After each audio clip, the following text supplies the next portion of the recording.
किसी श्रीमान जमींदार के महल के पास एक गरीब अनाथ विधवा की झोपड़ी थी। जमींदार साहब को अपने महल का हाता उस झोपड़ी तक बढ़ाने की इच्छा हुई। विधवा से बहुतेरा कहा कि अपनी झोपड़ी हटा ले, पर वह तो कई जमाने से वहीं बसी थी। उसका पति और इकलौता पुत्र भी उसी झोपड़ी में मर गया था। पतोहू भी एक 5 बरस की कन्या को छोड़कर चल बसी थी। अब यही उसकी पोती इस वृद्ध काल में उसका एकमात्र आधार थी। जब कभी उसे अपनी पूर्व स्थिति की याद आ जाती तो मारे दुख के फुट फुट कर रोने लगती, और जब से अपने श्रीमान पड़ोसी की इच्छा का हाल सुना, तब से वो मृत प्राय हो गई थी।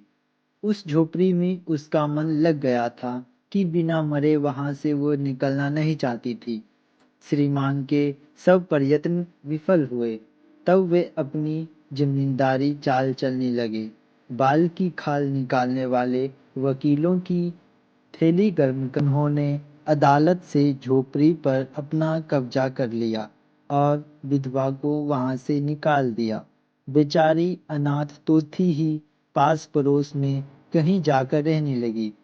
एक दिन श्रीमान उस झोपड़ी के आसपास टहल रहे थे और लोगों को काम बता रहे थे कि इतने में वो विधवा हाथ में एक टोकरी लेकर वहां पहुंची। श्रीमान ने उसको देखते ही अपने नौकरों से कहा कि उसे यहाँ से हटा दो, पर वह गिड़गिड़ाकर बोली, महाराज, अब तो यह झोपड़ी तुम्हारी ही हो गई है। मैं उसे लेने नहीं आई हूँ। महाराज क्षमा करे, तो एक विनती है।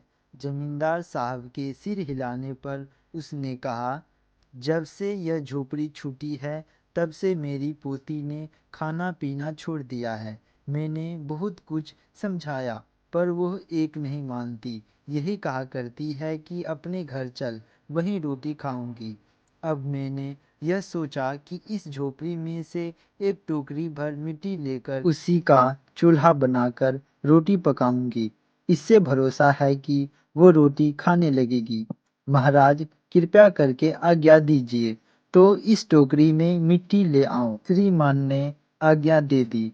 विधवा झोपड़ी के भीतर गई। वहां जाते ही उसे पुरानी बातों का स्मरण हुआ और उसकी आंखों से आंसू की धारा बहने लगी। अपने आंतरिक दुख को किसी तरह संभाल कर उसने अपनी टोकरी मिट्टी से भर ली और हाथ से उठाकर बाहर ले आई।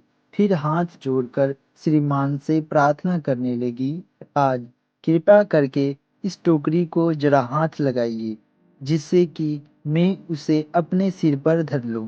जमींदार साहब पहले तो बहुत नाराज हुए, पर जब वो बार बार हाथ जोड़ने लगी और पैरों पर गिरने लगी, तो उनके मन में कुछ दया आ गई। किसी नौकर से ना कहकर स्वयं ही टोकरी उठाने आगे बढ़ी।